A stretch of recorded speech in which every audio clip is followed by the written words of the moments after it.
భాగంగా 1977లో మళ్ళొకసారి గొప్ప విప్లవం వచ్చి బీసీలకు న్యాయం జరగాలని పోరాటం చేసినప్పుడు తద్వారా వచ్చిన మండల్ కమిషన్ మళ్ళీ బూజు పట్టిపోయింది.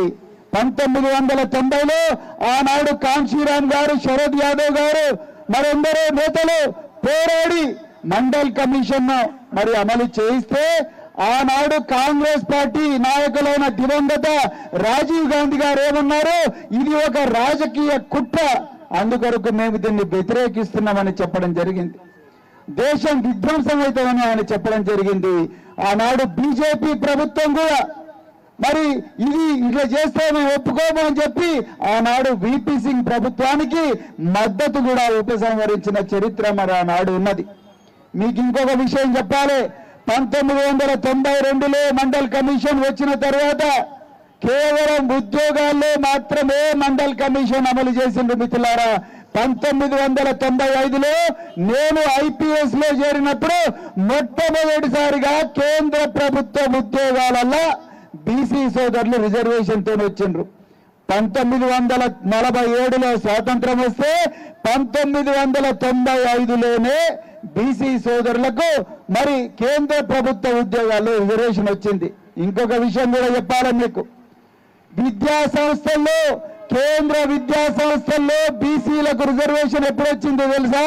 2008వ సంవత్సరంలో వచ్చింది. ఒక్కసారి ఆలోచించండి. ఎప్పుడు 1947 కాకా కలేల్కర్ కమిషన్, 1953 మండల్ కమిషన్, 1978 అది అమల్లోకి వచ్చింది. 1990 బీసీలకు కేంద్ర విద్యా సంస్థల్లో రిజర్వేషన్ వచ్చింది. 2008 అది కూడా పోరాటం చేస్తే. ఇలా నేను ఇంతకుముందే అన్న నరసింహన్నతో అన్న, ఈ ఇందిరా పార్క్ లో ఎవరన్నా ఆధిపత్య వర్గాల వాళ్ళు ధర్నాలు చేస్తారా? ఇందిరా పార్క్ పుట్టినప్పటి నుంచి ఇప్పటి వరకు ఆధిపత్య వర్గాలకు చెందిన వాళ్ళు, తరతరాలుగా సంపద వాళ్ళే అనుభవిస్తున్న వాళ్ళు ఒక్కరోజున వచ్చి ఇక్కడ ధర్నాలు చేస్తారా? చేయరు.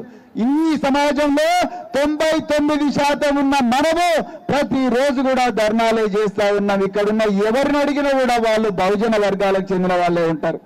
నేను పోలీస్ ఆఫీసర్గా చెంచల్గూడ జైలుకు పోయినా, చెర్లపల్లి జైలుకు పోయి సూపరింటెండెంట్లను అడిగిన, అయ్యా ఇందులో ఉండే ఖైదీలందరూ ఏ వర్గాలకు చెందిన వాళ్ళు సార్? వీళ్ళందరూ మీకేమైనా ఈ ప్రశ్న ఎందుకు అడుగుతున్నారు?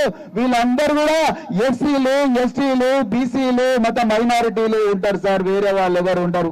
అగ్రవర్ణాల్లో పేదలు ఒకరిద్దరు ఉంటారు. మరి ధనవంతులు ఎప్పుడు జైలుకు పోరా అంటే, జైలుకు పోయిన వెంటనే వాళ్ళకు గుండెపోటు వస్తుంది. గుండెపోటు వచ్చిన వెంటనే గవర్నమెంట్ హాస్పిటల్కి పోతారు. అక్కడ ఏసీ రూముల్లో వాళ్ళకు వైద్యం చేస్తారు. దాని మీద ఒక పోలీస్ కానిస్టేబుల్ పెట్టి ఎయిర్ కండిషన్డ్ జైల్లో వాళ్ళని కూర్చోబెడతారు. పేదవాళ్ళందరూ ఇక్కడ కూర్చుంటారు. ఇలా ఒక అన్న చెప్పిండు, కేంద్ర ప్రభుత్వంలో సుప్రీంకోర్టు జడ్జిమెంట్ 50% కన్నా రిజర్వేషన్లు ఉండకూడదు కాబట్టి కామారెడ్డి డిక్లరేషన్ అమలు కావడం కష్టమన్నారు.